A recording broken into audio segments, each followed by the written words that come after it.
Are you ready? Mm-hmm. Let's go. Are we live? Yep. Welcome, ladies and gentlemen, into Divided Podcast, episode number 4 of 2026. I am Grant Leader, and I am always joined by Tilo. Our third host, Brandon Combs, is a little bit busy today. So we will be going quads? No, not quads. Sorry. Duos instead of triplets today. So, yeah.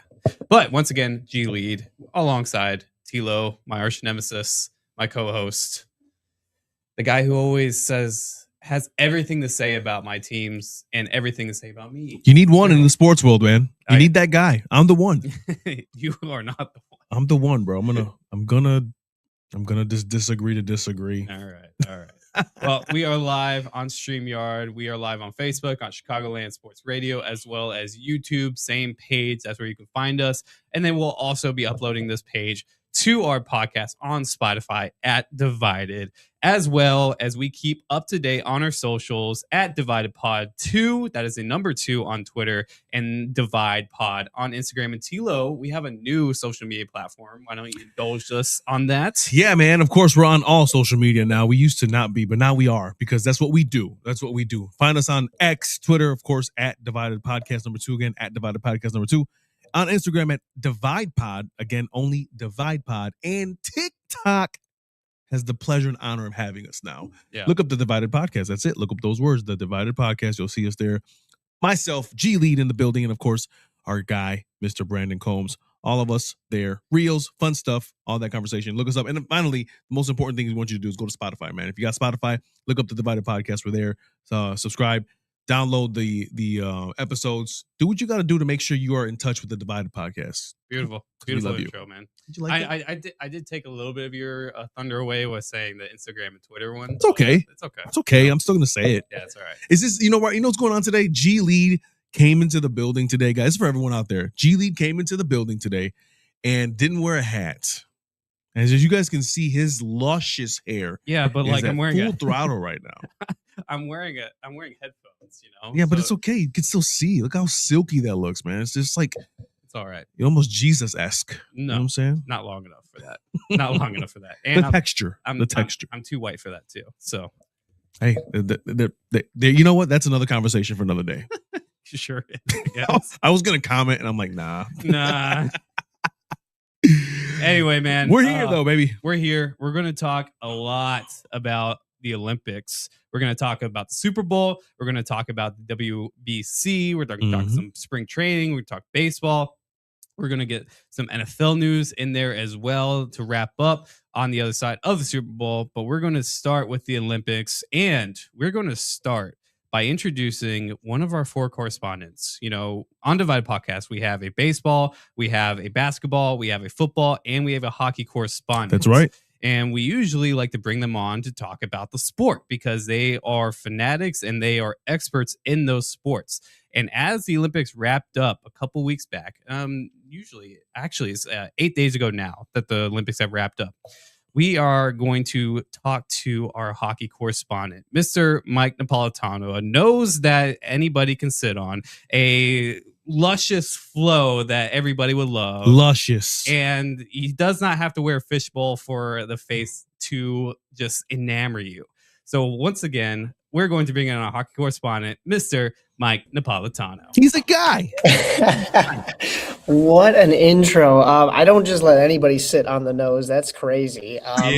But you got I'll take the flow comments. I love that. Yeah. You got a great head of lettuce. I will say that. And you don't need a fishbowl to block out any of those haters, man. Thank you. Yeah, I usually go visor. I'm not sty enough to go no visor and just bucket, and so I don't really want to cage. There's levels of sty with that, but I'm the classic visor guy. Just don't knock my teeth out, please. Don't Jack Hughes me. No Jack Hughes up in here. So we're gonna talk some hockey. Let's get right to it. USA Olympic hockey. They started off in the group stages, beating Latvia, beating Germany. Beating Sweden once they got out of the group stages into the knockout rounds. They looked great. Quinn Hughes with the overtime goal for them to advance. And then they went against Slovakia, absolutely crushed them. I think it was 6-3 was the final score on that one. Set up the golden game for the gold between USA and Canada. We saw it last year with the Four Nations final where Team Canada came away with the victory. I believe it was an overtime as well in that game. It set up the game of the year. I read a stat. It was the second most viewed hockey game in history of hockey, behind the 2010 gold medal match between none other than USA and Canada.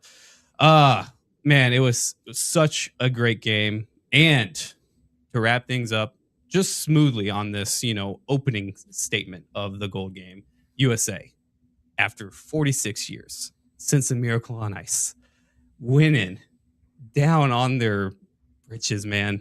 All the underdogs of underdogs going into this game in Milan, went into overtime tied 1-1 after the Boldy goal and the Makar goal, respectively, for both teams. And Jack Hughes, Captain America, put the team on his back with the golden goal of the century. Absolutely beautiful. Gee, I haven't heard you this emotional in a minute. Dude, okay, bro. It was such a good game. It was an awesome game. Mike, your thoughts of the game itself, what did it mean to you? What did it mean to America, man?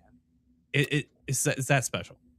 I mean, yeah, it's still kind of unfathomable in a sense. Like, I'm still kind of pinching myself that happened the way it did. And people will say 3-on-3, but the gold medal game in 2010 was 4-on-4, which still isn't 5-on-5. So you're not going to appease everybody. And both teams even spoke out afterwards and said that, those were the rules. Everybody knew the rules going in. And I think everybody knew it was going to come down to overtime in a gold medal match with these two teams. There was a lot of talk of if these two teams were specifically designing their rosters to play one another. Because, I think U.S. hockey and Canadian hockey are so far and above a lot of other countries. The gap is closing, don't get me wrong. Slovakia, Sweden, a lot of these teams are coming up. But USA and Canada, it was kind of destiny that these two would meet in the gold medal match. And after what we saw just last year, like you mentioned in Four Nations face-off, it was a question of, are these two teams building their rosters, like I said, to kind of, combat each other specifically rather than build an all-star team. You go back to 1980 and Herb Brooks is talking about how he's not building an all-star roster. He's creating a team. And that was what helped that gold Miracle on Ice team win the gold, So there was questions, especially because of the fact that in Four Nations, it's not international hockey and it's not Olympic hockey where there is fighting allowed. And we saw the line brawls that were going on there. We saw when it came down to it, Connor McDavid is left wide open in the slot. The three of us were there together for that game. And I was kind of reminiscing upon that the night before we went into, so that Saturday night before Sunday morning. And boy, oh boy, yeah, it's still crazy to me.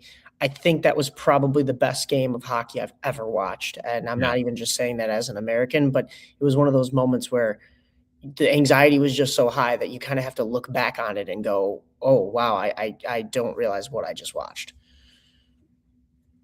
Can you talk about so for people who don't know the rules, obviously in international hockey play, and if you go extras, you got to take a guy out, right? Two guys out, or two guys out, and now. It was 4 with last year's. What is the sport want to push with a matchup that way? What is it for earlier scoring? What does that look like for people who don't know hockey?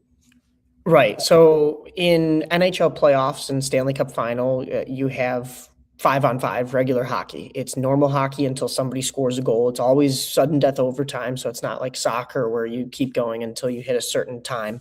But in 2010, it was 4-on-4.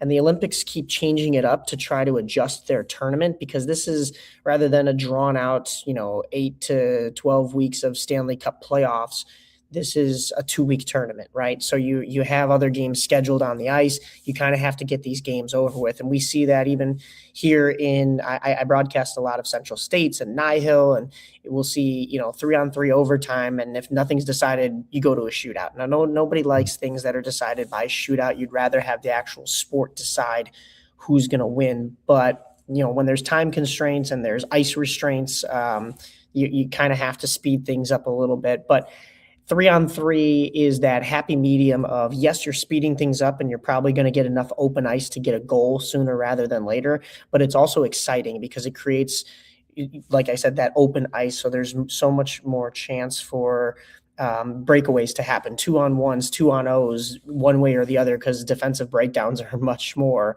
they happen a lot more in 3-on-3 hockey. Like I said, there's a lot of open ice out there, but I think the pace too just moves. I mean, you saw Canada rolled out their three: McDavid, McKinnon, and Celebrini, or McDavid, McKinnon, and Makar. That's the young guns or the speedsters that are going to get the job done for you in an overtime setting like that. So yeah, I think there's an excitement level to it.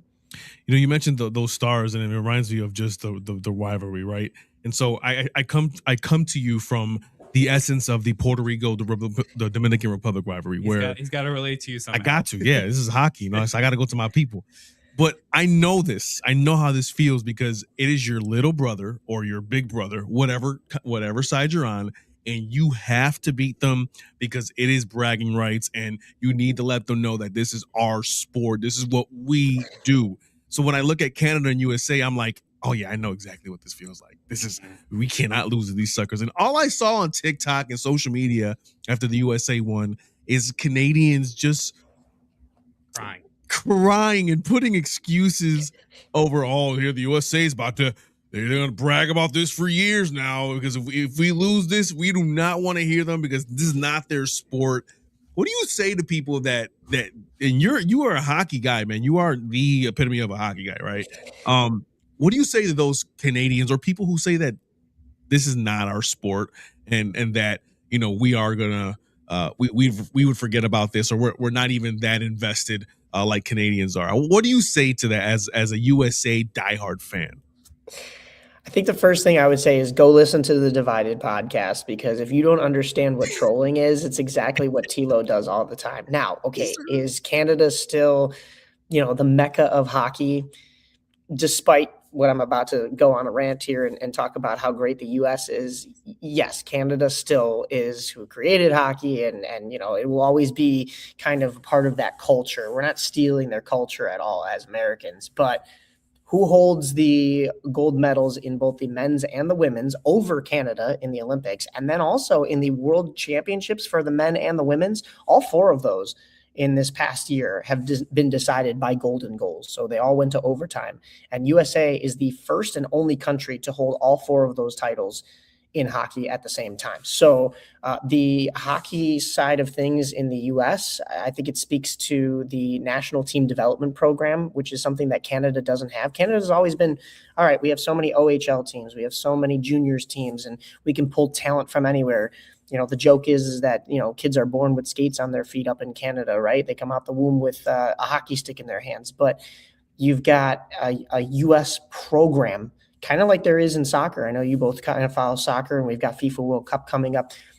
There's a program now to develop players, and there's a lot more hockey meccas when it goes to expansion in Arizona. Look at Austin Matthews, the captain of Team USA, was basically born in Arizona and raised his whole life in the desert.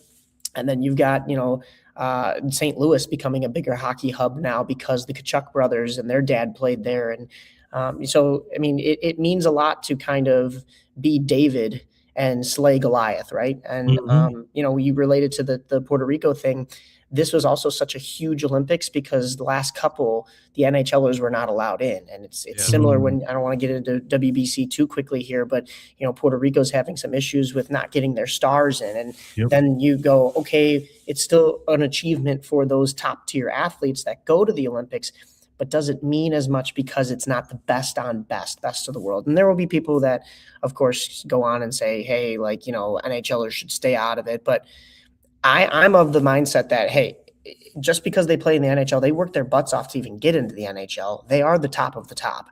So if they earn the right to make the team, just because they're making money in the NHL doesn't mean that they haven't, been able to back it up with the talent. So yeah, this was monumentous. This was arguably bigger than 2010, and not just because the U.S. came out victorious. This was finally, hey, the U.S. is on your level. and you have to see the USA as a hockey country You now. have to, right? Yeah. You Yeah. have to now. Yeah, Yeah.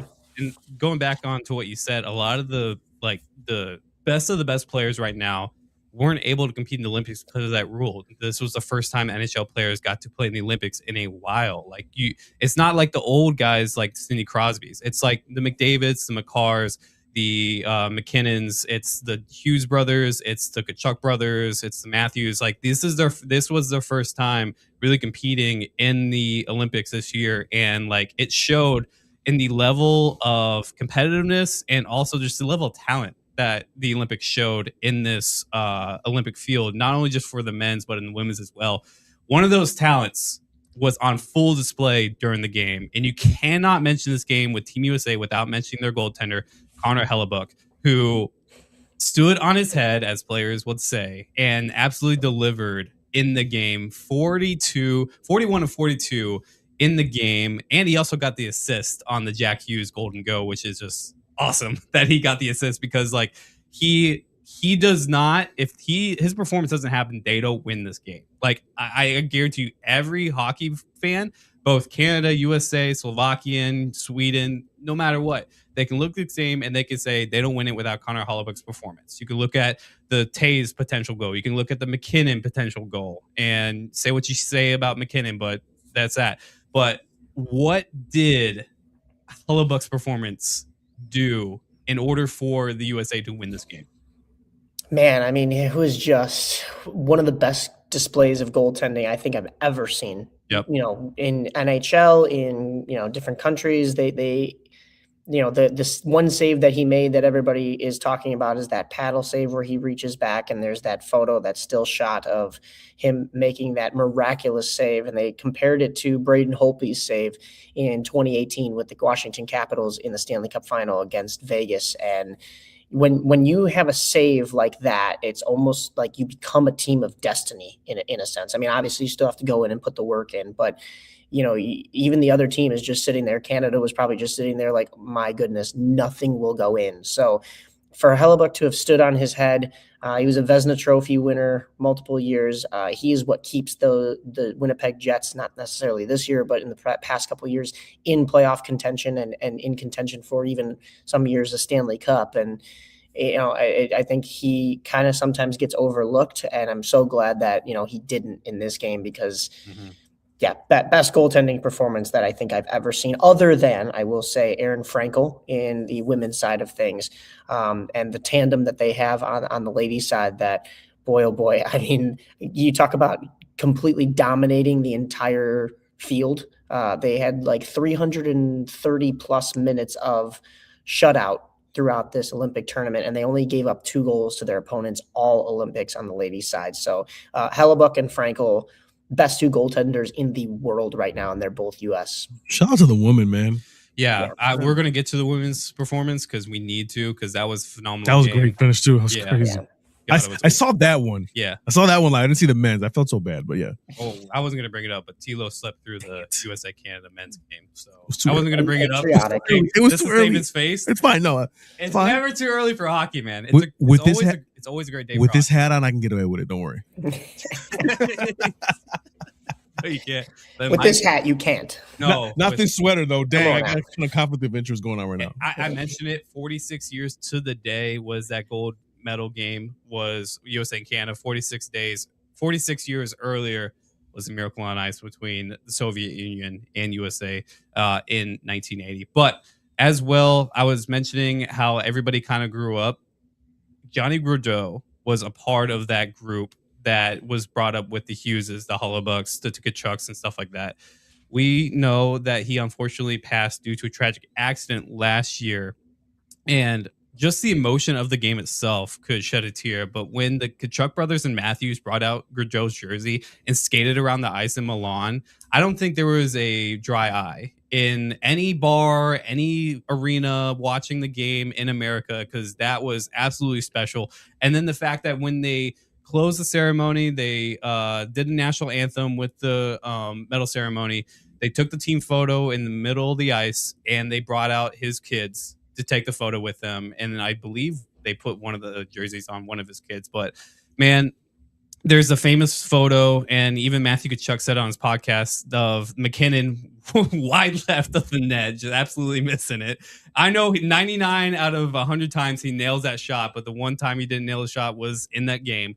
But like, there's him blocking that shot, and that's the reason why McKinnon sailed the shot. But like, I want you to kind of like explain what Gaudreau did for Team USA, what he meant to the squad, and just like, even though he wasn't there, how he kind of impacted that team going through the Olympics this year. Well, they said that Quinn Hughes was seeing ghosts all tournament, and he Oh does yeah, when he he was. usually plays. And I think those ghosts were actually angels, because I do think that Johnny Gaudreau had a little bit of a work done for this USA team from the heavens, maybe. But no, all jokes aside, yeah, it is tragic what happened to Johnny and Matthew Gaudreau, and I think the hockey community will never fully heal after that news. And you see his wife Meredith gets brought up for Columbus, whether it's announcing the first overall or first pick for Columbus, or other events throughout the hockey world. The Gaudreau family even said, Johnny's mom and dad, they said that they were thinking about not going to the Olympics just because Johnny, of course, is not going to be there and stuff. And I guess it was Johnny's sister that told them, you can go and attend that first game, and if it's too much for you and you don't like it, then you don't have to go to the rest. You can just watch the rest from Milan on a TV or come back home. If you don't go at all, you don't get that choice, right? You don't get the choice of, if I'm going to attend, if you just stay here in the States. So they all flew out. It was a miracle that they did, because you like you mentioned, they had that moment on the ice with the kids. The players even said that they would have brought the entire family out if it wasn't for, they didn't think they could get everybody over that railing right there. But yeah, Johnny just, I mean, such a huge impact on US hockey. And maybe while he was alive, people didn't appreciate it as much, or know it, unless he was playing in your market. But he was just such an electric player. And you heard about how some of these guys have grown up, and the girls' side too. They've both grown up playing in this national team development program together, whether it's against each other or dorming with each other, going to tournaments and stuff like that. So when they call it a brotherhood or a sisterhood, it really is. And to lose a brother like that, it's tough. And yeah, I do believe he had a little bit of a hand in helping them win that game. I don't know if it was as prominent as those memes with McDavid, or excuse me, with McKinnon missing the net there, but I liked what they did put. You mentioned 99 out of 100 times. They took the Herb Brooks quote from 1980, and he says, in 9 out of 10 games they win, right? And they said 9 out of 10 times McKinnon makes that shot, but not tonight, not this game. So. Honestly, too, as well. I'll let you ask your question, Tilo. But I honestly felt like 9 out of 10 times Canada wins that game, and it was the one time on Sunday they win that game. And you heard it got taken out of context, and I don't dislike McKinnon or anything. McKinnon's quote did get taken out of context, and he wasn't as poopy pants about it, where he was saying, oh, you saw who the better team was out here. Canada played better than the USA in that game, but when it counted, their stars didn't come through. Maybe, it was just an off day for them, but also you could talk about the resiliency of the U.S. defense, Hellebuck, Jack Hughes right in the right moment. And sometimes that's the way you get the puck bounce, right? The favorable puck luck. But, when you talk about who was the better team, that was taken out of a much bigger quote where McKinnon did give props to Hellebuck and the rest of the U.S. team. So, I mean, there's a lot of controversy, and McKinnon's still a class act, but he was a little salty. And I mean, I would be too, if I'm, representing my country and I come up just short of that, Well, to wrap up our hockey segment here, because we got to get to other stuff, Mike. Yes. I wanted to ask you this too. There's a guy who doesn't watch hockey during the regular season all much, but does watch a lot of the hockey playoffs, because I have to admit, it is a top 3, almost number 2 playoff experience in all the major sports. I mean, it's just crazy. You're on your toes like all the whole way. How does this affect the players in the NHL and anybody who's in other leagues coming out of such a crazy tournament like this in the Olympics, or last year's the Nations tournament, to go right back into regular season play? I mean, it's got to be. I mean, you're coming from a high energy, you're coming from high stakes involved, going right into regular season form. How do you handle that as a hockey player? There is probably a lot of an adrenaline rush when you're, at the Olympics and then you're trying to zip back and get back into season. I mean, you're in form, right? It's not like you've taken a 2-week vacation, but you're going back and you heard that after the 2010 golden goal from Sidney Crosby, the Canadians held that over the US's head in locker rooms. Jokingly, nobody actually hates anybody, but that was always the talk is, hey, I can do this. And then Canada comes in and goes, yeah, but Sidney Crosby 2010, and now it's going to be Jack Hughes 2026. So you're going to get Canadians and Americans playing back together, and the bragging rights are there, and that's going to happen in the locker room. But also, you already seen a couple of U.S. players that play on opposite teams go head to head with each other, and despite them wearing a different sweater now for their NHL clubs, they still share that same bond, and that will be forever. And you saw Jack Hughes bring out Tage Thompson. I don't think it'll be the same with Tage Thompson when he goes home, because they're going to be playing Jack Eichel, and Quinn Hughes, or Jack Hughes was saying, I hope they give him the same reception. And now the Buffalo Sabres fans will. But it can't be he goes and puts his arm around Jack Eichel, because there's some bad blood there with Buffalo. I think the fans still love Jack Eichel to an extent, but there's a lot that weren't happy with the way his tenure ended there, especially because of management. But regardless, Jack Eichel and Tage Thompson, who had never been on the same goal before, the first time they assisted each other was in Milan, and they played 3 years together in Buffalo. So that just shows you what Buffalo is doing these days, although they're much better now, and they might actually break that playoff drought.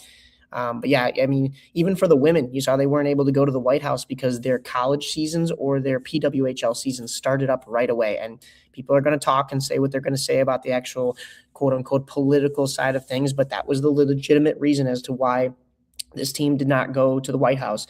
2018, when the women won the gold medal, they went to the White House. And there are still 6 of those players, including Hillary Knight, Kendall Coyne, Megan Keller, who scored the OT winner. So you want to talk about them as heroes? Yes, they are. But you want to talk about them as heroes for not going to the White House? They did already in 2018. This has nothing to do with politics. This has everything to do with representing your country and, representing what the hockey community stands for. And what we stand for is, despite differing opinions in any locker rooms, you're going to go as a team, stand arm in arm, shoulder to shoulder, and represent with your brothers and or sisters. I mean, may not all agree who's in the office administration wise, or, there might be differing beliefs, but you're going to be there and support your teammates. So the women may take a trip later on to the White House. It sounds like they're going to go party with Snoop Dogg and Flava Flav, which is cool too. But then, still going, man. It's crazy. Yeah, right. But I mean, yeah, the men going, I have no problem with that, and congratulations to both sides. But yeah, they'll start back up in their respective seasons. Even in the PWHL, they'll beat some chirps, USA versus Canada. But now the ultimate goal, the mindset switches to winning a championship in those respective leagues, and now you got to play with what used to be quote unquote enemies, right? Absolutely. And going back on that, people tried to create this narrative that the men's team hated the women's team and vice versa. And got people like Keller and Knight, Hughes brothers, they all came together and was like, look, we don't hate each other. We support each other. Like when Team USA, I think it was Hillary Knight, she went on SportsCenter and said when Team USA won, they were all gathered around in the Olympic Village in the cafeteria. And like she joked about seeing Brady Kachuk just gobble down like 8 lava cakes or something like that. And then Jack Eichel leading cheers and stuff like that in the Olympic Village. Like the camaraderie was there. And like it sucks to see like I was telling both you guys this. It sucks to see such a small percent, like a less than 1% of hockey fans get such a huge platform to make them believe or show that they are representing a lot of the majority of hockey fans. But if you go and like you see what Jack Hughes, his first game back in New Jersey, how he was cheered on, and how Tage Thompson, who was a Buffalo Sabre, I guarantee you, Devils fans and Sabre fans, they don't really like each other. They're in the same conference, like they don't like each other, and they were cheering both of them. Like they were cheering on Thompson, like he was one of their own, which is awesome. And yeah, that's the last thing I'll say about that. We shouldn't, as a hockey fan base, look at this majority of people who are disliking some pulling crap out of nothing and just giving a lot of hate towards that. But like we grow up, we're fans of the Hugheses, we're fans of the Kachucks, we're fans of the Matthews. And Brady and Austin play in Canada. And so Matthew played a lot of time in Calgary too. So like these guys, they like there's no ill will towards Canada. It's obviously a competitive rivalry and things like that. So Team USA takes home the gold in women's, takes home the gold in the men's hockey league, in men's hockey tournament, excuse me. Now Team USA is looking to take the gold in the World Baseball Classic. It's starting up this week, boys. I am excited. I know Brandon, he has spoken about this. He's a sicko. He calls himself a sicko for baseball. Like, yes, he does. Guys, he legit said on air yesterday, and shout out to Brandon. He was co-hosting with Kay Constable on BetMGM Game Day yesterday. Shout out to him. He was saying that he takes the day off of work for opening day and just sits on his couch, eats some popcorn, eats some nachos, eats like drinks some beer, and just watches baseball for like 12 hours. Like he'll get up and watch the East Coast games first pitch at like 1:20 and then wrap up watching like the Dodgers or Mariners at like midnight and stuff. Like absolute sicko. Won't take off for his birthday. We'll take off for opening day. But as we're getting started, Team USA is looking to get back and get revenge for what happened in 2023, where they lost to Japan 3-2 in that game for the trophy. They're looking stacked, but there's a lot of complications going toward Team USA. It came out that not only Tarka Skubal, but Paul Skeens, they are being limited in their roles for Team USA. Tarka Skubal can only pitch in one game for Team USA and then has to go back to spring training with the Detroit Tigers. Obviously, the Tigers are looking to extend Tarka Skubal for a big amount of money, the most money ever spent on a pitcher. But also, you know, Team Puerto Rico is having their insurance policy complications, so that's going to be tough as well. Boys, I'll lay it out to you. I think Team USA is probably the best team in the field this year, but you also have a Japan team looking to repeat. You got a Dominican team that looks really, really strong. You got other teams like Venezuela and Italy that look strong as well. I'll throw out to you guys. What do you guys think of this field this year? Yeah, go ahead, Tilo. I got you. Yes, I mean, you know, it's obviously you got to look at, you know, USA as a top 3 team in the tournament. I mean, you guys have the firepower. You know, most of the superstars that are in the league are in this thing, right? Yeah, and so absolutely. A lot of the teams have major leaguers in that. Yeah, and it's one of those things where you have to look at it and say, okay, well, you know, this is a major league team at the All-Star level. So, you know, you put Team USA in there, they're going to be threats. You know, the crazy thing about this whole this WBC is that, you know, the pools are a little bit different. You know, we're not in the same pool as the Dominican Republic this year. And so there, I think people we're separate, and a lot of the big teams are separate. But you got that pool where Mexico, USA is in the mix, right? You got Japan on the other side. You got Puerto Rico in there with Cuba. Puerto Rico's in there with Cuba and Colombia. You know, those are all almost like I call them trap games when it comes to people for teams that play the sport and play this tournament very well. It's hard to say right now. Japan obviously is going to be my favorite at the moment because they just come through no matter what happens. Even the years that they didn't win this thing, they were in the chip or the semis. You know what I mean? So they're always going to be there. They're always talented. But you do, you know, with this WBC, you have to manage you got to manage this tournament with the whole concept of most of these guys are in the MLB and got to go through 162. How do you manage it? Do you play? How do you give them go? Do you give them 2 innings? Do you give them just 1 to protect them? You know, and sometimes you do what you did like with Puerto Rico, where Edwin Diaz has a great inning in a third, and on the last freaking play of the game, he's out for the season, well, because of a knee injury. Like it's so hard to manage. But listen, I look at Japan, I look at USA. I hate to be biased, but even with the I'm not gonna say depleted because these guys are good, but with our stars not being on our roster, when I mean by that when I say Puerto Rico, you know, Puerto Rico, the team always finds a way to get into the semis. I mean, they just find a way to get there. I don't know about this year it's going to be tough. I will admit it. I will admit to both of you, it's going to be tough to do so. But hey, The bullpen is okay. I don't see big loopholes in the bullpen, but I don't know what the offense is going to look like.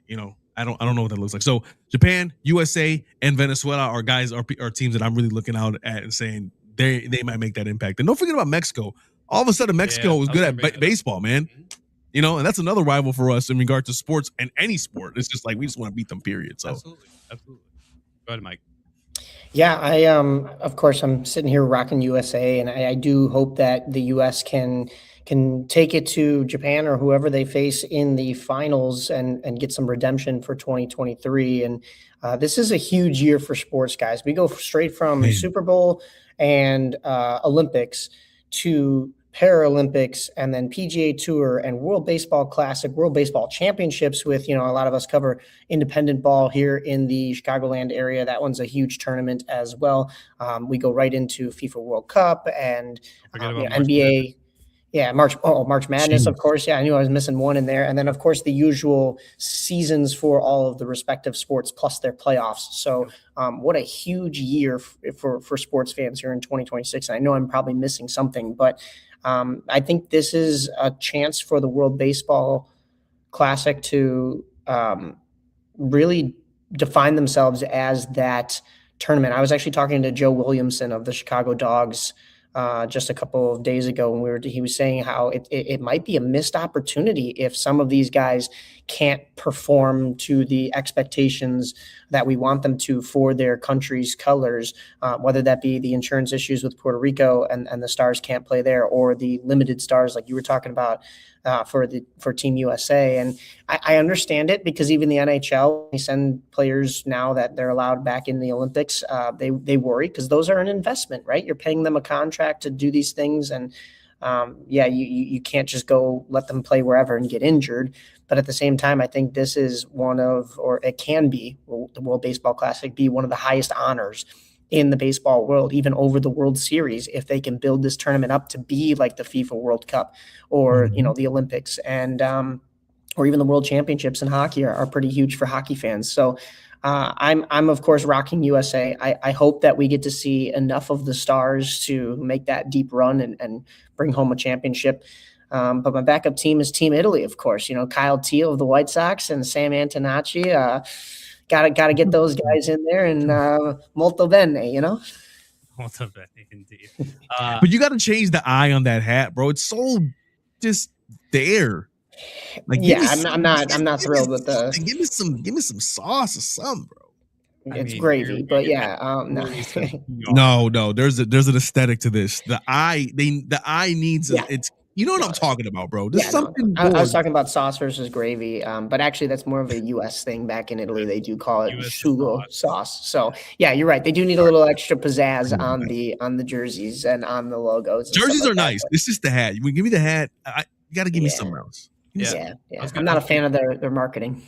I was gonna add on to it, just basically on about how I feel like the MLB is taking a little bit too much control of this tournament, because when it first started, it wasn't like every MLB team was getting in there. Like for Team USA, like they were not involved to the level that they are now. Like you had a 40-year-old Ken Griffey playing in like the first tournament that they had, like in, I think it was 2013 is when they first started or something like that. Yeah. But like, you like slowly but surely Team USA was starting to get more and more involved. It came to like a head in 2017 when they won the championship, and they had legit probably about 10 or 11 MLB years. 2023, same thing, and then going into this year as well. But it does really suck, because you saw the peak of it probably those two tournaments in 17 and 23, where they legit came out with like every single firepower star at almost every position that they could for each country. Now it feels like this year the MLB teams are like, Target, let's only play you one game. Paul, let's cap your innings real quick. Corbin, you have an injury. Let's not, play you and stuff like that. And I get it. Corbin Carroll probably could play in this tournament if he tried to, but at the same time, like it really does suck seeing this tournament kind of be capped at a certain point by MLB teams, but I can understand why they are doing it. Before it all gets started, obviously we are going to probably watch it very, very closely, and enjoy it because we're all baseball sickos over here. Oh, without a doubt. Without a doubt, we're some baseball sickos. And Absolutely. the rankings came out too. I've been trying to find the rankings of the. Here it is. Sorry, I was trying to find as we're talking here of the World Baseball Classic. The rankings came out, I think, yesterday. I think it's like Japan, Team USA, Dominican Republic, Mexico, and then Yeah, here we go. I got it right Italy here. or something like Japan that. at 1, USA 2, Dominican Republic 3. Legit for Venezuela. And they got Mexico at 5, Puerto Rico 6, Korea 7, Canada 8, Colombia 9, and Netherlands 10. So Who do you guys like? Mexico came out last year with nobody seeing that coming and made it to the semifinals. Was one win away from going to the championship game. Yeah, Japan with the walk off. Yeah, I honestly think that if they can get it together, Team Italy might be that team to kind of like capitalize. So that surprise team, yeah, like that dark horse team, because nobody saw Mexico doing that in 2023. So yeah, there you go. There's always one, and the Netherlands was that team too in 2017. They were the ones that went to the semis. Yep. There's always that one team that gets there. That when you get hot, especially in baseball, when you get hot, right? We all know about that in 2005, 11-1. That just happens. Like, it's organic. You know what I'm saying? Absolutely. Before we let Mike go, we got to talk about the White Sox. I'll give him the opportunity to talk about his White Sox because Tilo has talked about the White Sox too, and he's talked about them, and he always does. He always I will bring a reference to it. Yes, raises their expectations when the ceiling is like way down here, but he just wants to like kind of reach up for the heavens, and it's like God's like telling him like, nah, 74. Nah, it's not there. Mm-hmm. Yeah, but you in 2024, you said they were a playoff team. Like, I'm never gonna let you live that down. So, Mike, I want your realistic expectations on the White Sox because obviously Tilo will be giving his out no matter what. So we're in spring training. What are your realistic expectations for the White Sox this year? Well, I know I gave you some flack because the White Sox have beaten the Cubs now twice, but I am curbing my expectations. Your spring training trophy. Yeah. I said a little bit of this on our radio show WRMN on Saturdays, and I talked about this is still just spring training. This is still a rebuilding team. They're still young. What I really appreciated was, okay, you go from an 81 season, you drop down to 60 wins. The next year you drop down and set a bad record with 41 wins. So that's a 20-win difference between those 3 seasons. Right after that season, this past year, you go back up to having a 60-win season. So,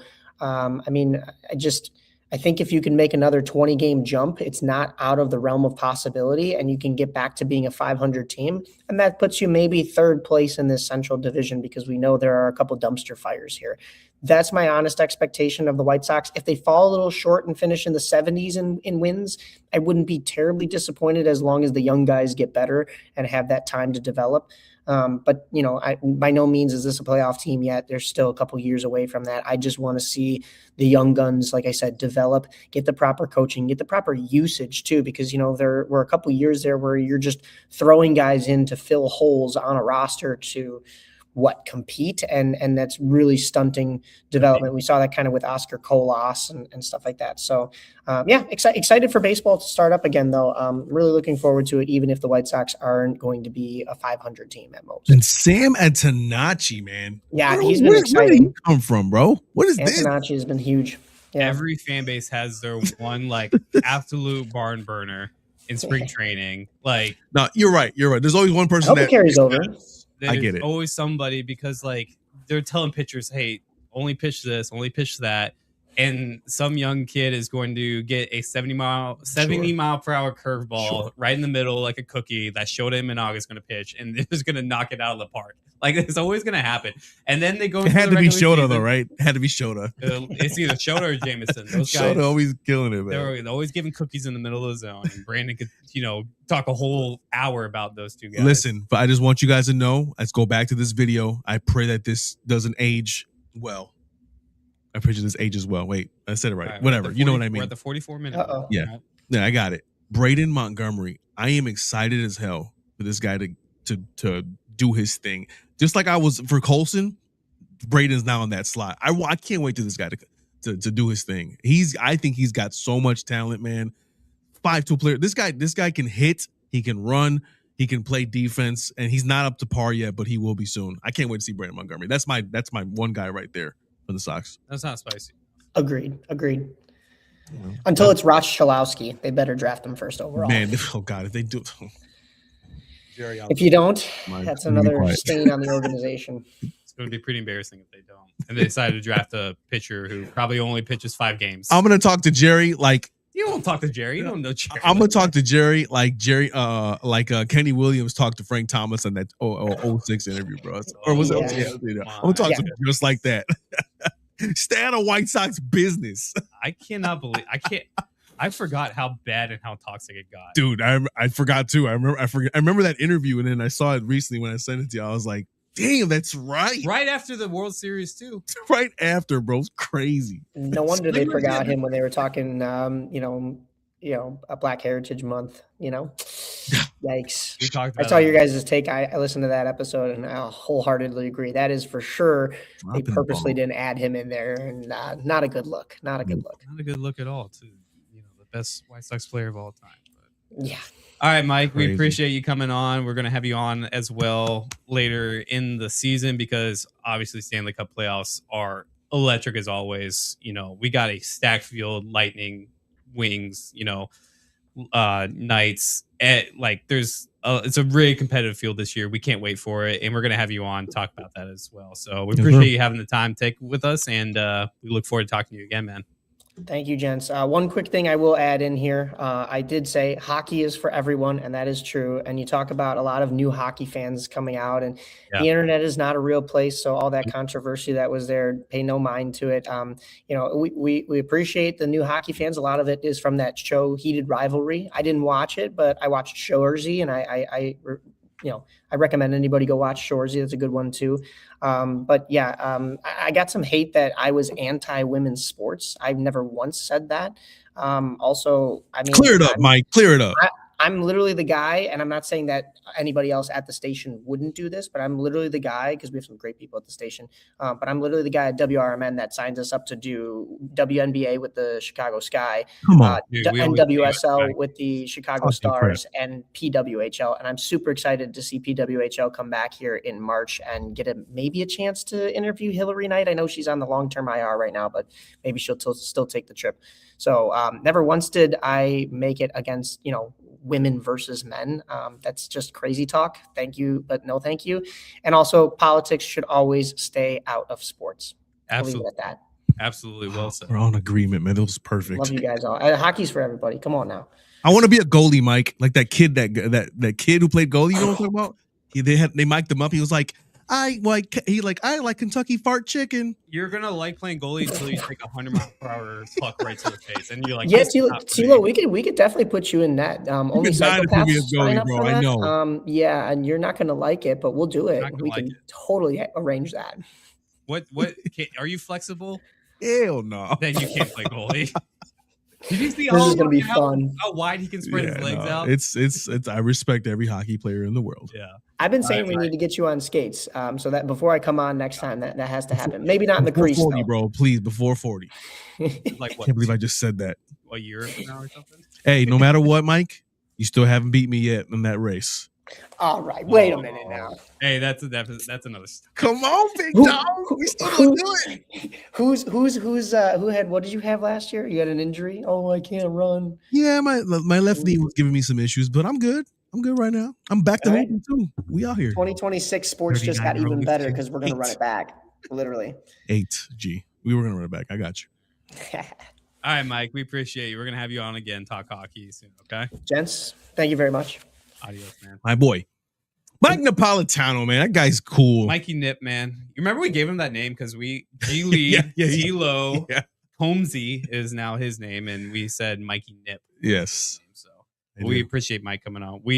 There's so much hockey talk. I didn't even get into like what's happening. McDavid, the first to 100 points. You got McKinnon, even though he sailed that shot, he is going to walk away with the MVP this year. Like I sent Mike a screenshot of FanDuel. Yeah. They have an odds thing. It's McKinnon versus the field for the MVP trophy. Yeah. That's how dominant he is this season. Yeah. But we're definitely going to have him on some more talk hockey. Yep. So, but you had some more news about the correspondence that you mentioned. Yeah, we gotta bring some people up here because with the Divided Podcast we're covering all types of sports, and of course we're based out here in Chicago, but we like to have a kind of a global look. I'll say the word global, but more a national look at what happens here in sports, really. And so, very soon next week we're going to be having some correspondents join us. Of course, Ryan Cox is going to be our MLB correspondent. So shout out to Ryan. He'll be covering baseball with us this year. He told me every Another week. Cubs fan coming on. Another Cub fan coming on to talk Cubby Blue. When it's going to be 3-on-1 for you, it's going to be bad. I'll be all right. I can hold my own. But yeah, the Ryan Cox will be here for MLB. He'll be joining us weekly, he said, for the baseball season. So I'm excited for that. Also, of course, our hockey correspondent who you just saw on our show, Mr. Mike Napolitano himself from WRMN and from 50 other platforms. You already know him best. He'll be covering hockey for us during the hockey playoffs, so I can't wait for that. Also, we have our Barbershop Jay from Cleveland, Ohio. He used to be my correspondent for my previous shows back in the day. He is a NBA aficionado, and he'll be joining us on the team very soon. You'll be seeing him on our social media pages. So shout out to Barbershop Jay. And when you talk to Barbershop Jay, Mike, or Grant, sorry. Damn. I know, sorry. He's a poetic guy. So when he speaks basketball, it's in poetry. It's an amazing thing to hear, believe me. It's like watching SGA play basketball in poetry. Sure. Yep. With a couple travels here and there and some fouls missed. Of course, all that stuff. Yeah, no big deal. Yeah, right. And then you got to smile when you say that because you cannot say that with a straight face. He's unstoppable, but he gets away with some things. Like all of them do. Like all of them do. Okay, there you go. You want to argue about SGA getting away with something? Go watch Kobe and D Wade in the early 2000s. Yeah, but they didn't travel. T-Lo. I'm just kidding. Just kidding. That was your prime watching NBA too. It was. I mean, that was like the rule change. The rule changes without changing them is insane. If you watch basketball back in the day, 90s, 2000, early 2000s, there was none of that crap happening. There was no extra steps. I don't care if the ball's rolling while you're still taking steps. It's just garbage to me. I'm one of those guys. I'm sorry. I'm the guy. I'm one of the guys. I'm one of the old school guys. It's just complete basura. But the other thing in regards to Barbershop Jay is that he does have his own podcast too. So we'll be joining him as well on some of that. But Barbershop Jay, shout out to you, our NBA correspondent. And finally, our football correspondent, drum roll for you, really, is Mr. James Patrick, Jimmy Covers himself, who will be joining the Divided Podcast starting in 2 weeks as he will join us to talk football, but he wants to chime in on some basketball and hockey. Okay. Those are his lanes. He loves those. Gotcha. But he has decided to join us for the football side of things most of the time and talk some football with us. So shout out to James Patrick from Denver, Colorado. Grew up here in the city of Chicago, Illinois, state of Illinois, but he is out there now and he'll be joining us very soon. Beautiful. I can't wait for those conversations. Oh, man. You got two Bears fans, two diehard Bear fan against a diehard Packers fan. Yeah. Oh, that's gonna be beautiful. And then he's a Sox fan too, so that's gonna be weird. Oh, but he crushes the organization. So there's no honeymoons or anything like that. Awesome. He's gonna talk crap. Speaking of football, let's get right into it.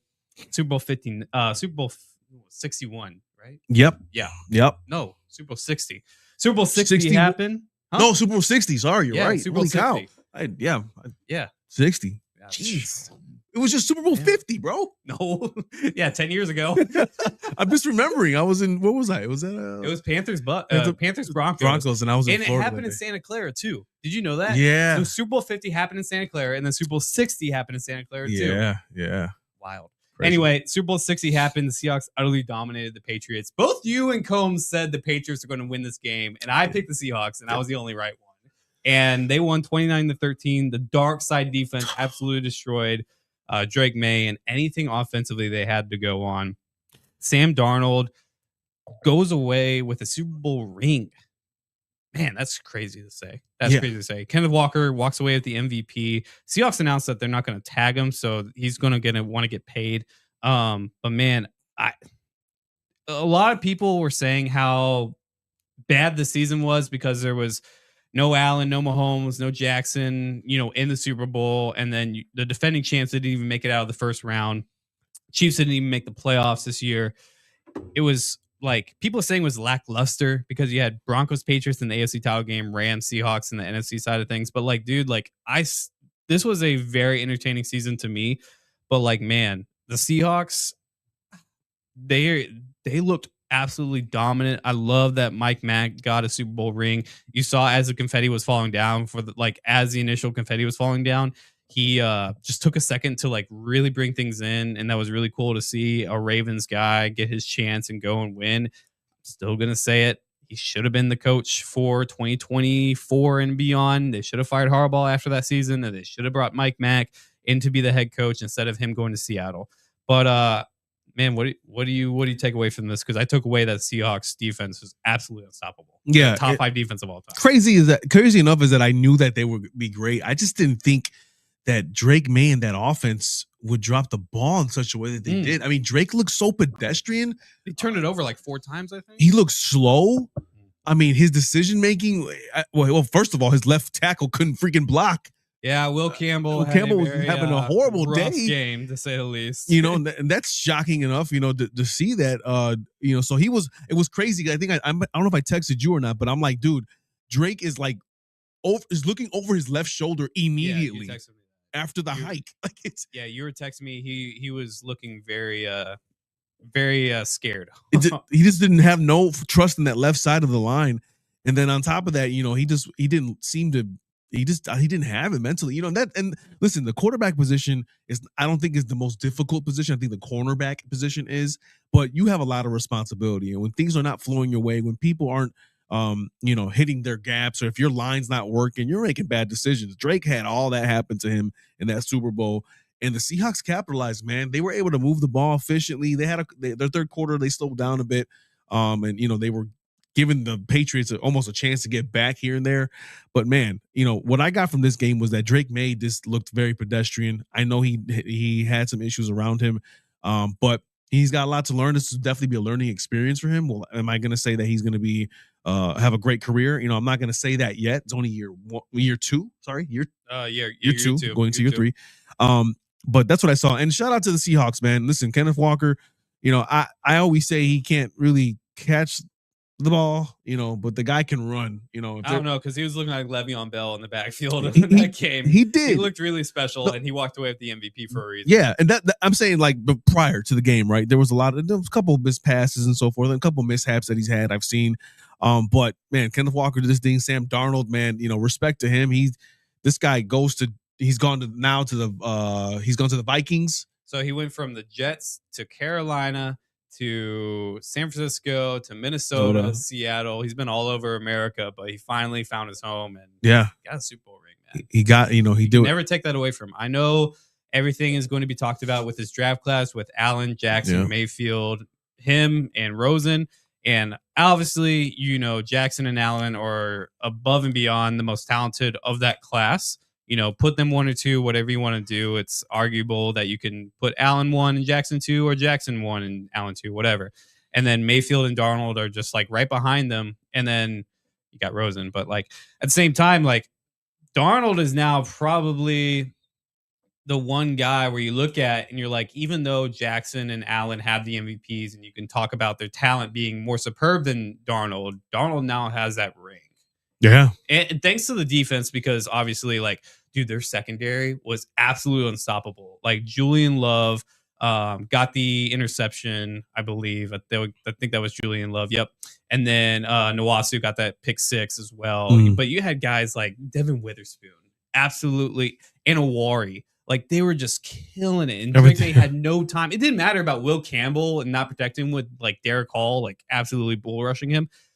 That secondary was getting after them, and they were blitzing the crap out of May too. They were. Every time I looked up, I saw Witherspoon, I saw Love, I saw everybody in the backfield for the secondary. Like they played their butts off, and they capitalized. Seattle did their thing. And for the people that say that this season sucked, man, listen, this season was full of excitement. It was full of so many games, close games. I hate the people that say they hate parity, and then they're like NBA fans, because like we haven't had a repeat champion since the Warriors in 17 and 18, which has been almost 10 years now.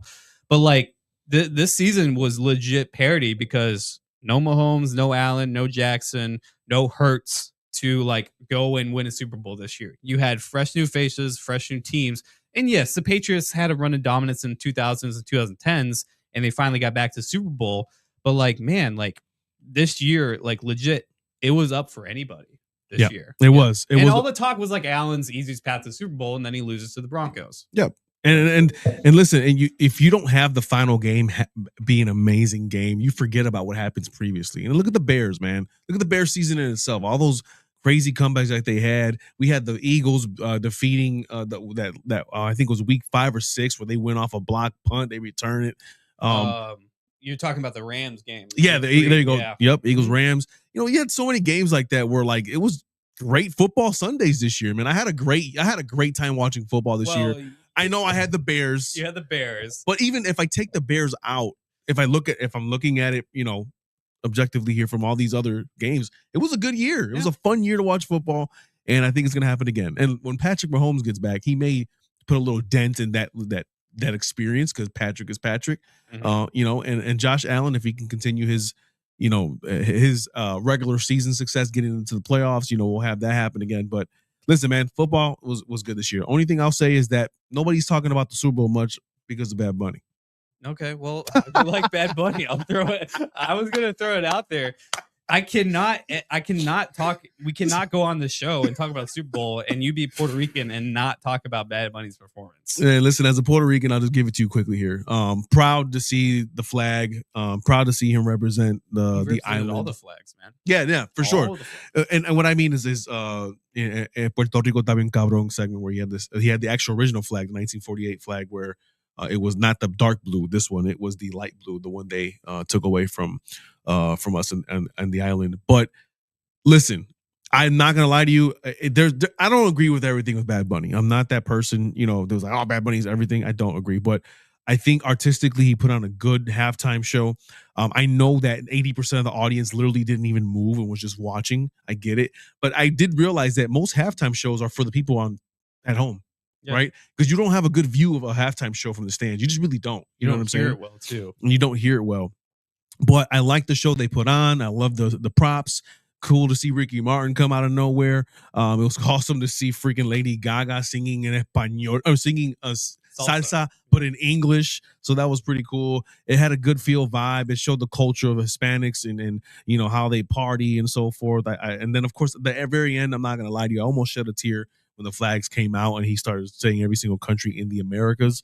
That was a cool little moment there. I'm not going to say that his message is like 100% in my heart. You know what I mean? But I will say that it was cool to see him represent all the Latin countries, you know, that he represents as a Latino, right? So that was pretty cool. Well, he wasn't just representing Latin countries. He was representing USA. Yeah. He was representing Canada. Sure.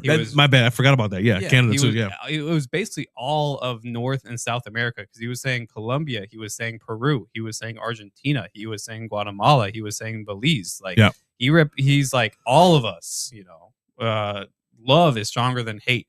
And I'm not going to say it's a very generic message about like, you know, love is stronger than hate and things like that, which I agree with, which is always a positive message. It's always going to be a positive message, and it's everything anybody that has a heart and isn't, you know, BS crazy is going to agree with. And I liked it. Didn't understand as a English speaking man, didn't understand most of it, but I could, as a person that watched it, I could see the energy. I could see the passion. I could see the excitement. Mm-hmm. I could see the happiness that he was giving out. Correct me if I'm, how do you say the song name after the Lady Gaga song? That Balil, Infidel. It's like the song, the dance. Yeah. Yes. Yeah. Mm-hmm. That one was just like, man, you could just see the happiness and the No joy that he was, you know, trying to express in that. And it's about a wedding. Like it's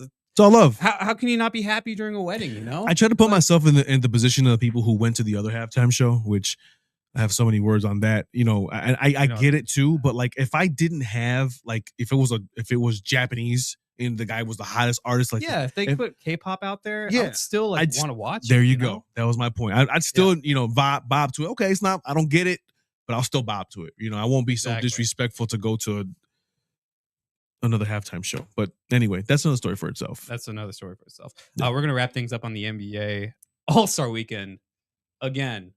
Always a freaking mess, and they can't fix it. I think this is the lowest. Someone almost died.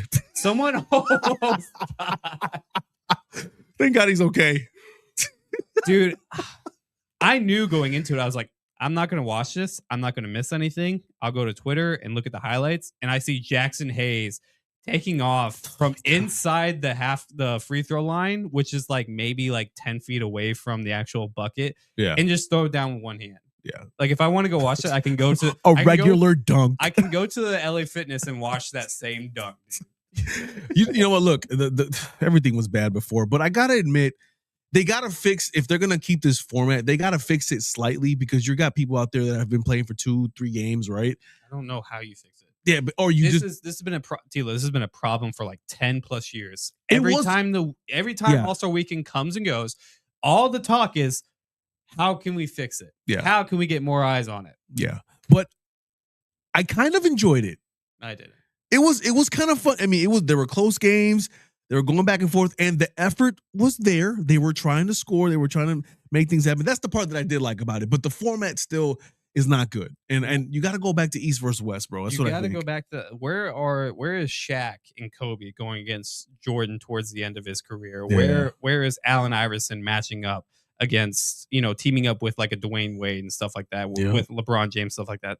That's just gone now, man. Yeah. The lore of the All-Star game is just gone. And like, dude, you have a G Leaguer winning the dunk contest. You have a guy who is not going to play this year and hasn't played all year winning a 3-point contest.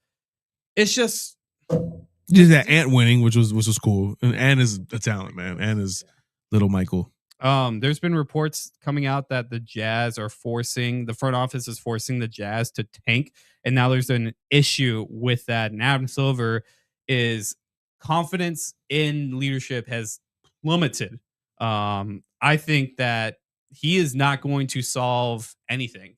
Teams are going to do what they want to do, and they're not going to be punished with it, because look at what happened last year with Dallas sending away Luka to the Lakers and then getting number 1 overall pick.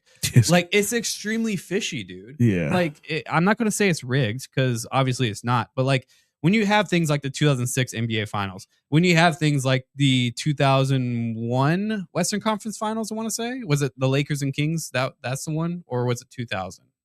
One of those ones. You have that one. You have all these things about the referees and having them hold accountable. Like, there needs to be a change overall, and the accountability needs to be like really picked up, because the NBA is failing its fans with this product. East versus West, man. Put a big charity, put a couple charities in this sucker. Let them all play for the charity, bro, and end this conversation, man. East versus West. That's what it's got to be. Involve the charities. They're getting paid, regardless. That's what you got to keep it simple, man. Because the product is dying by the year, bro. And then of course the All-Star game and the festivities, everything was at 4 p.m., 5 p.m. this year. Did you notice that? What is with the early? Was it because of the Olympics? Yeah, it had to be because of the Olympics. Like, it was so confused. Like, I got home at 7 one day and it was over. That they're on the same channel too. Like, it was like they had to move all the Olympics over to USA Network, and then like they had to have the All-Star game on the NBC. So like, that was a big mix-up. The MVP voting has kind of come out and given like a blueprint of where the voters are looking. Yep. SGA is leading the way with 76 first place votes. Joker is at 26, and then Cade Cunningham is following at third.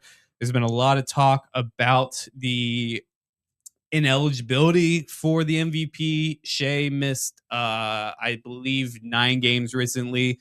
The 65-game rule? Yeah, so the 65-game rule. So he can only miss, I think, 6 games now. Joker he can't miss another game, I don't think, because he missed like all of November. I think the ineligibility rule needs to stay, because you can't have somebody who misses 30 to 40 games and then tears it up the rest of them and then wins MVP. I think that's kind of lame when you have another guy, say SGA misses 30 plus games, but absolutely tears it up for the rest of the time he plays. And then you have Cade Cunningham, who is like far and away the best player for the Detroit Pistons, who have the best record in the NBA right now. And then he just gets third place. Mm-hmm. Like, it doesn't seem fair at that point. And I think that's what NBA fans are kind of like. I agree. They're right about that. I agree. And you know who's going to be MVP this year? Cade Cunningham. Nope. I think he gets it. No. When you have SGA, who has broken the record for most consecutive games, scoring 20 plus points or more on the road, 59, and breaking Wilt Chamberlain's record, and now is in total for games, he's only 5 games away from breaking that record that has stood for what, 50 plus years?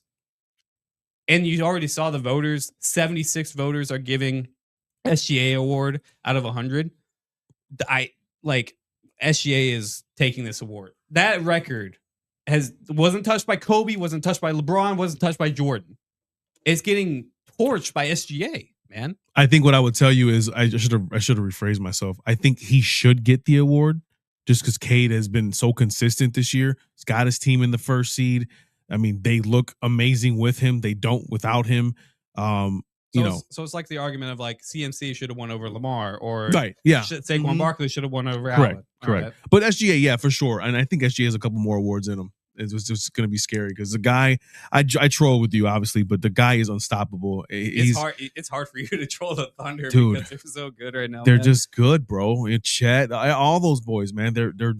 It's just they look flawless, man. Me and Brandon got into it, and he's like, "Dude, I think the Spurs are really going to win it this year." And I'm like, "Man, they are good, but like, they haven't been in those playoffs, in those hard games when they have to win a game 6, when they have to win a game 7 on the road or something like that. Backs against the wall, have to win it. The Thunder have like game 4 in the NBA Finals. They had to win that game in order to. If they lost that game, they don't win the series. I don't remember this conversation with you, but Halliburton in the game. You think you guys win it all? Halliburton healthy? Game, yes, because they still. Dude, the Pacers were winning at halftime. Like, everybody seems to forget that, the pace. Everybody acts like the Thunder just won by like 30 points in that game. They only won by 12, I think. That was the final score. It's like 103 to 91 or something like that. But and the Pacers were winning at halftime. No, for sure. You guys took control in the second half, without a doubt. Dude. But I always forget that he was out. He was out that game. As a basketball fan, just don't take away that Halliburton hit 3 threes in like a 2-minute span or something like that. Sure. Are you saying a guy confidently with a bad calf who is coming off a game and a series where he's only scoring 10 to 4 points in a couple games in the series, can you confidently say who wasn't playing his best basketball in that game, probably due to injury, most likely, probably 80% of that, but can you confidently say he was going to be the reason the Pacers win that game? I mean, in OKC. Loud City. It's hard to say yes, it would be him. It's hard to say he would be the reason why. It's hard to say that. But man, when he was in the playoffs at the very least, in the playoffs. I know. I'm just saying, dude, like I understand. Look at the series of the Knicks. I know what he did. I understood what he did. Game winner, game 1, finals. Anyway, sorry, go ahead. I'm just saying, like, I understand the lore baton with the what the hell, stuff like that. On the run he was at. But like, let's, I got you. Listen, the Thunder are that team. An injured Bucks team, an injured Cavs team, a choking Knicks team as well. I'll lay that out there too. There's always something in every. There's always something, and I think as a collective, social media has gotten into the influence of delegitimizing champions at any time they can. Sure. It's really silly. I'm a Thunder fan. I like the Thunder. Don't get me wrong. It's the only team I can be like, a cool, Grant. I got you. All right. Hey, Thunder. What? But Lou Dort, screw you, bro. All right. Let's. You crazy, bro. You crazy, bro. 5 minutes. You got me 5 minutes? Yeah, I got you. I got more than 2 minutes. I got to go in 2 minutes here. But Lou Dort bumps into Jokic. Jokic takes exception to it. Look at me. And then he basically gets in the face of Dort, and then Jalen Williams grabs Joker by the jersey and looks at him. And I know everybody's talking about Joker's face in that, but at the same time, like, Jalen Williams, he was standing on business, man. Like, he was up there. And he was like, hey, you want to go? We'll go. Yeah, he was there. You want to get down in Fort Smith, Arkansas? We'll get down. But Joker's he don't care, man. He's just gonna go up to anybody and do that. Yeah, the Markieff Morris. I love how everybody's calling Dort like the dirtiest player and stuff, but like Joker literally nailed somebody in the back. For sure, but he did it blatantly because he thought he got hit. I've seen a compilation of videos of Lou Dort, and he's Dennis Rodman-esque. Yeah, I got you. I've seen those compilations of Dennis Rodman, but it's like, dang. And I was telling you via text, I'm like, I'll take Isaiah Stewart's craziness over Lou Dort's pettiness. I don't know. It's so blatant where Lou Dort's being sneaky about all his little moves and touches. Here's the thing again. You can take a 30-second clip on Twitter, put it all together, not watch a full 48 minutes of basketball, not see what Lou Dort actually impacts in the defensive end and the offensive end as well as a three-point shooter, and just say he's a dirty player. When there have been a lot more dirtier players that come through the NBA. It's many dirty players. You just mentioned Dennis Rodman, who is probably one of the dirtiest players of the NBA. You watched the Bulls in the 90s. You know what I'm talking about, man. Yeah, no, he was that. Regardless, though, you always need that one guy, man. You need the one guy that goes crazy. Just don't hurt nobody, man. Just don't hurt nobody. Kirk Heinrich of the team. Kirk. You need the Kirk was ready, dog. You need the Rashad Kirk was ready, Wallaces of the world. You need the Ben Wallaces of the world. You need the Draymond Greens of the world on your team, because if you don't have that, you need the Andrew Shaws. Sure. If you don't have the Mutts, you Isaiah Stewart intimidate. Too. I mentioned him earlier. Yep. Intimidation is part of the game. Absolutely, man. This has been fun. Episode number 4, Divided Podcast on Sports Town, Chicagoland. Chicagoland. That's our sister station. Yes, that is our sister station. Divided Podcast. For G Lead, for Tilo, for Combsy, and thank you to Mr. Mike Napolitano. We will check in with you guys next time. God bless and have a good one.